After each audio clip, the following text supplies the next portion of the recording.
Well, happy Tuesday morning, everybody. And this is a particularly happy Tuesday, I guarantee it.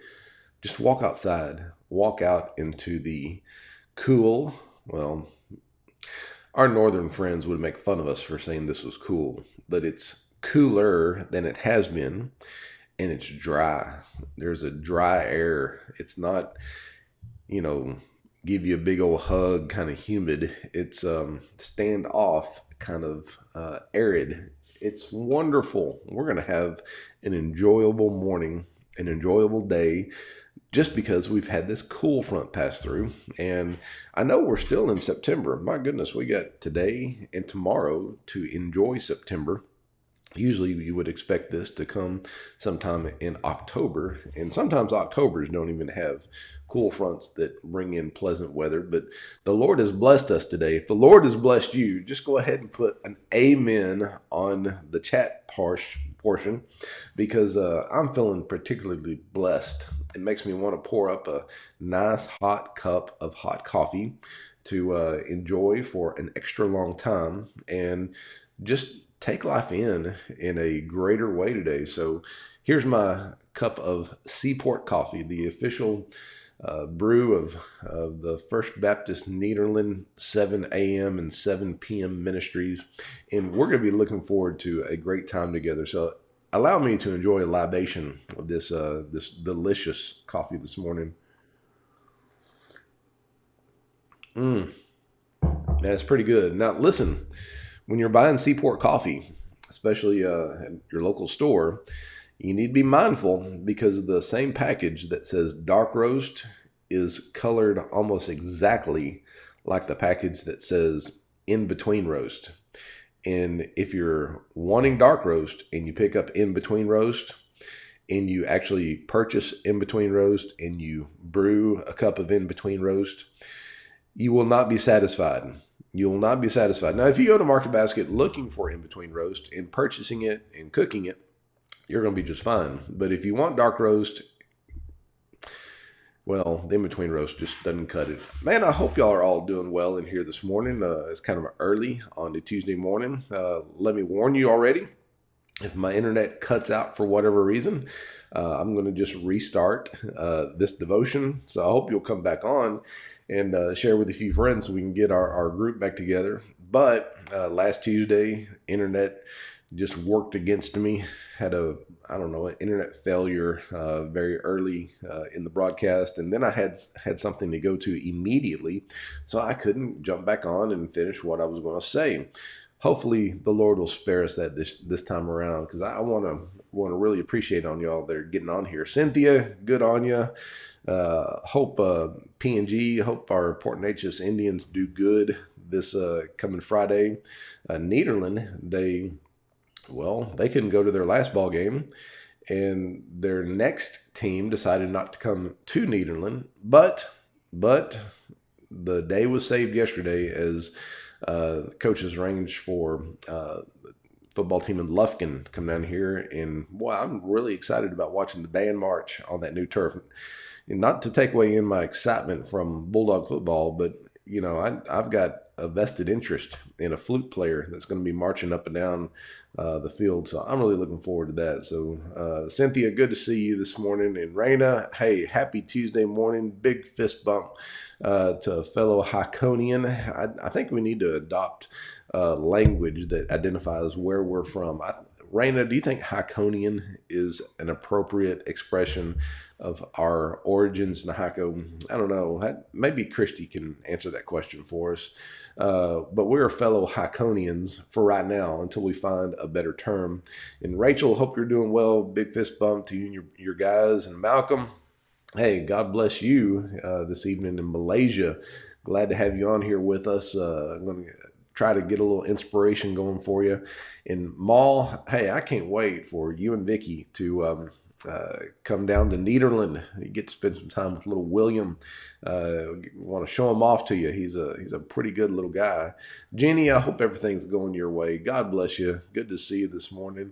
And Jan, good morning to you. And thanks for that. Amen. Glad we're in agreement. This is going to be a glorious, glorious, glorious day. Talia, hey, good afternoon to you, Talia. Big fist bump. Fist bump to all those who are around you this morning or this afternoon over there in Russia. But glad to see you. I can't wait. I hope that you get the chance to come over here at some point.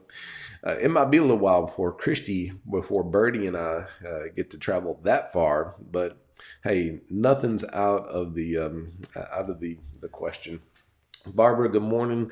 Good to see you this morning. Sorry I didn't get back there to say hi to you at church, but give Ken a big fist bump from me and wanted to give Al a big fist bump. Good to see you in on here this morning. It's going to be a good day for all of us. Emily, God bless you. Good morning. Big fist bump. And I hope you're still celebrating Marina's birthday. Man, that's the way to do it. You just spread the birthday celebrations out. Ash, good morning. Glad you got your coffee. Good, man. This is I'm trying to support Lamar Cardinals. Go Cards, peck 'em. But the decal's only on one side, and I'm right-handed, and now it's just a generic cup. But you know that it's got the Seaport in it, so it's full of power. And Seaport always just tastes better on a day when it's cooler. 100 degrees outside, 60 degrees outside, much better. Chad, hey, I tell you what, you take a big fist bump, and when you see Hope and Gracie, give them a big fist bump and hello from Brother Jason. Man, good to see you on here this morning. And Carlene, you do me a favor. Carlene, you give Alton a big fist bump. Good to see you. And Cindy, you get a fist bump too. God bless you this morning. I hope everything is as good in all your world today as it is in mine. And Juanita, I tell you what, started praying for Joel yesterday. And I'm praying that all the tests at MD Anderson are going to show up favorably. So would you give Joel a big fist bump? You can give him a holy hug. I don't know. I just want you to greet that guy and let him know that I've been praying. And we're going to continue to pray. And just send me an update when you can. Janet, good morning to you. Hope you're doing well. Big fist bump to you. And Joyce, Joyce, I've got my Seaport. I know you're always asking if I got my Seaport. Listen, the day doesn't get started right without the Seaport. So Joyce, big fist bump to you, and help me keep trouble in line today. That would be great. Stephanie, you've joined a good group of Hiconians that are within this broader audience. Raina's in here, Christy's in here, I'm in here. So I think Hiconian is the word we're going to use to describe ourselves. So big fist bump to you. And Marilyn, I tell you what, I looked for you yesterday. Your pew is starting to fill up. So you need to come back and claim your spot. It was so good to see Ronnie and Maggie there. Man, I just missed them so much. But things are getting back to normal, I hope. Not a new normal, a normal. Big distinction between those two. Mary, good to see you this morning. Good morning to you, sister. Hope everything's going well. Big fist bump. And Jeanette, give Johnny a big fist bump from me and take one for yourselves. Man, this is going to be kind of a cool morning because we're talking about calling. We looked at Sunday morning Paul's calling, the Apostle Paul. It was when he was still named Saul. And God took a guy who was breathing out murderous threats against the Church of Christ. God was big enough to step down into his life in a dramatic way and altered the course of his history and changed his destiny. And I think in that moment that God called out to Paul and sent his life on a different course, we could say that was the point where Saul, or who would later become Paul, got saved. In fact, it says in the text, the little title for the text is Saul's conversion experience. But inside that conversion is the nascence of his calling. There's a seed that God planted intentionally for Saul, not just to get saved, but for Saul to serve. Okay, you and I were saved to serve. When God created us, He had a program in mind for us. When God saved us, He had particular functions that He wanted us to fulfill in His kingdom's purposes. God never at some point after we got saved woke up one day and said, I really need someone for such and such task. Who shall I call? No, He's known from the very beginning of time what He desired for you to do, for you to accomplish, for His name, for His glory, and for your good and the good of those around you. That's what I believe about our calling. Our calling is wrapped up in our conversion, in our salvation experience. And certainly we see that with Paul. But Paul wasn't just called to be a Lone Ranger Christian. If you're a Lone Ranger Christian, let me tell you, you need to go find some other Christians, some Christian friends, a church family, a group of believers to live out your calling with. We need other believers to encourage us, to admonish us, to participate in the plan that God has for each and every one of us. Every one of us, ministers or not, are kind of like a. Excuse me while I clear my voice. Every one of us are kind of like a snapping turtle sitting on top of a fence post. Now just get that picture in your mind. Fence post right here, snapping turtle up here. We're like a snapping turtle sitting up on a fence post. You know, you can just imagine a snapping turtle can't really get his legs underneath there to spin things around, can't get his big snapping face down there to grab hold of that fence post. There's a lot of comedy in that picture, but there's one bit of stark reality. There's a truth there. And the truth is that snapping turtle did not get there by himself. Someone or someones had to come along and set him up on that fence post. You know, they might not be around to have that turtle discovered, but certainly they were there when he got on top of that fence post. And you and I, we're always going to do better, perform better ministry, higher ministry, more ambitious ministry, courageous ministry, more efficient and effective service to our community as we do when we are working with other believers. Okay, that's just a hardcore truth. And the Apostle Paul, when he started out there in Damascus, after that road to Damascus experience, Ananias comes and puts his hands on Paul, or who was called Saul at the time. Something like scales fell off his eyes. He could see. He was baptized. He ate and regained strength. Completely a rebirth experience. He stayed with the disciples there in Damascus, learning from them, getting excited about the mission of Christ, getting excited about making Jesus known to the world. And then, as he has opportunities to speak and preach and to testify to what God has done, a lot of people are skeptical. But there were people that God sent into Saul's life, Saul, who had become Paul, where they kind of gave him instant credibility with the audiences he was going to. Think about this. One of the first partners that Paul had, was Barnabas. Now, I like the name Barnabas. Barnabas his name means son. The Hebrew word bar is son, and nabas is encouragement. Barnabas, son of encouragement. God sent Paul, a person whose name meant encouragement, to go around with him. And Saul and Barnabas had an effective ministry. They went far and wide. They went hither and yon. They were called out by the church to be sent out to go preach Christ to the Gentiles. It was an awesome arrangement. Paul could not have done that by himself. Paul did it in the company of Barnabas. But even Paul's and Barnabas's ministry together couldn't last. they were still both human. They had a falling out. Excuse me. I'm so sorry. It's non-COVID.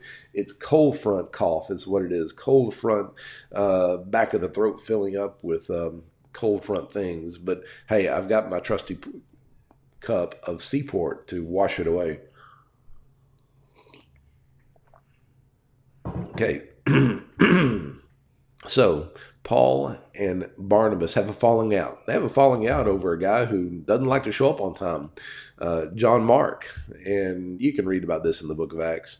But does that mean that Paul turns into a Lone Ranger Christian pursuing his calling by God, from God, as an individual rather than as a company of believers, a group of believers? Not at all.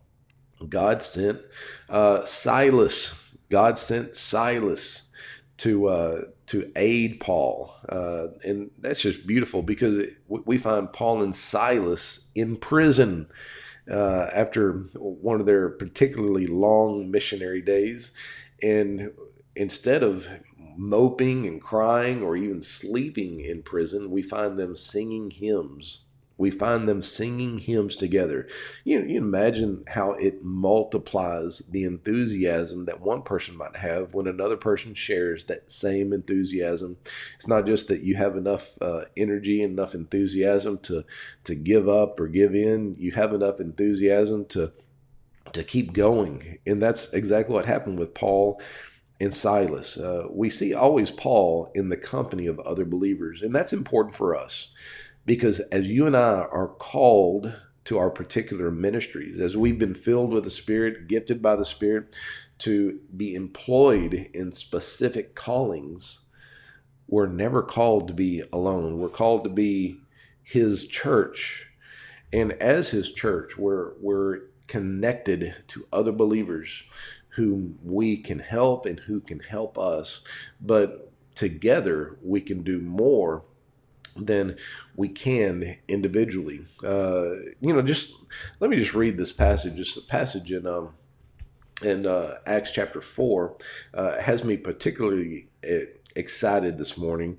It's not the passage that talks about Paul or Paul and Silas or Paul and Barnabas. Those come later on in the book of Acts. In fact, there's quite a bit of span in the book of Acts where we don't refer to Paul again from here, but it's worth hearing because as God was laying the foundation of the church, He was laying the foundation for a community, not an outpost for individuals, but a community living out the ethics and the gospel of Jesus Christ so that the world might take notice. It says all believers were in one heart and mind, and no one claimed that any of their possessions was their own, but they shared everything they had. Wow.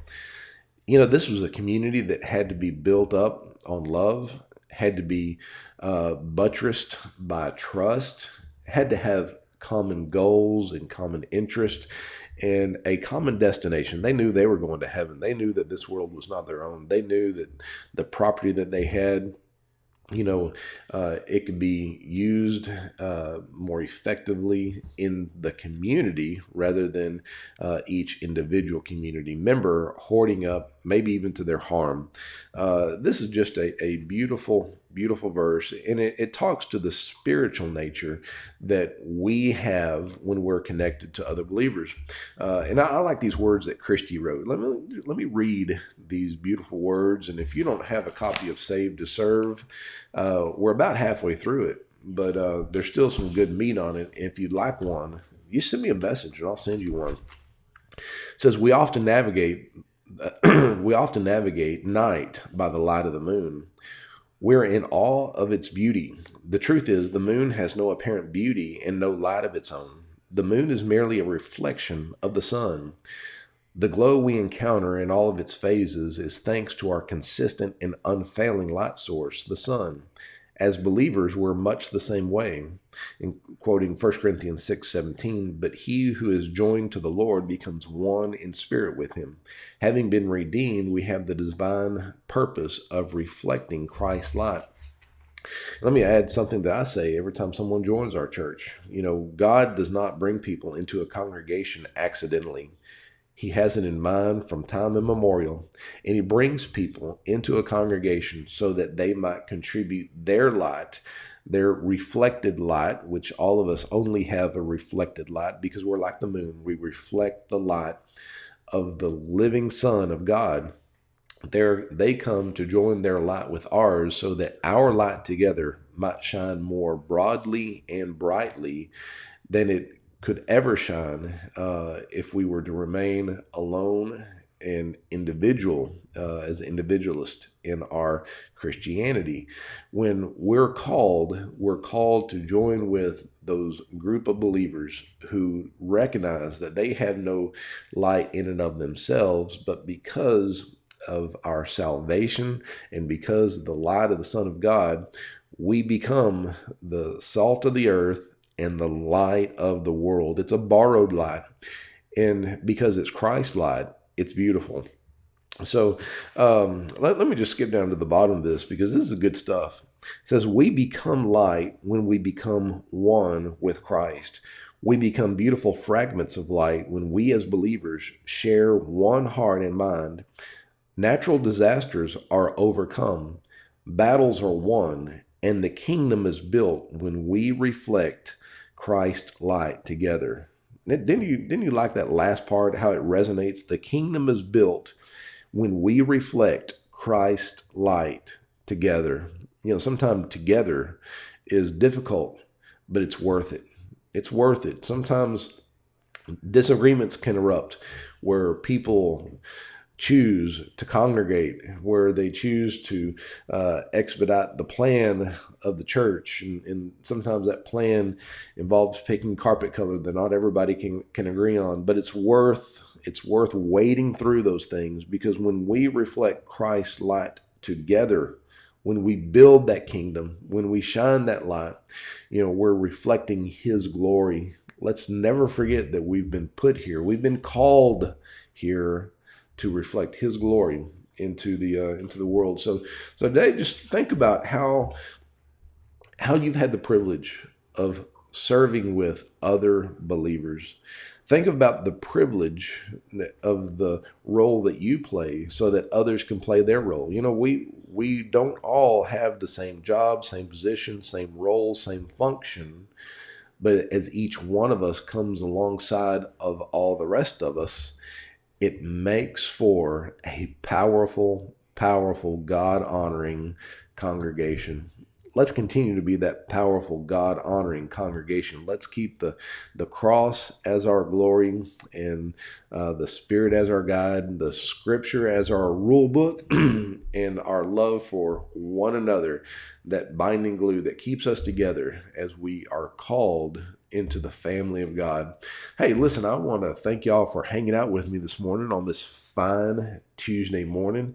I'm going to look forward to seeing you again Thursday evening at 7 p.m. Also, and if you're getting out and about and you want to find a small group to be a part of, we're having in-person prayer meetings at First Baptist Nederland, 6 o'clock. First Baptist Nederland in the fellowship hall. I got a great series in Matthew that we're looking at, and it's not an overwhelming crowd. You can come in, you can feel safe, and we can touch base one with another. But for whatever means you're staying in the fellowship with us, God bless you, and I thank you, and I look forward to seeing you very soon. So God bless you this morning.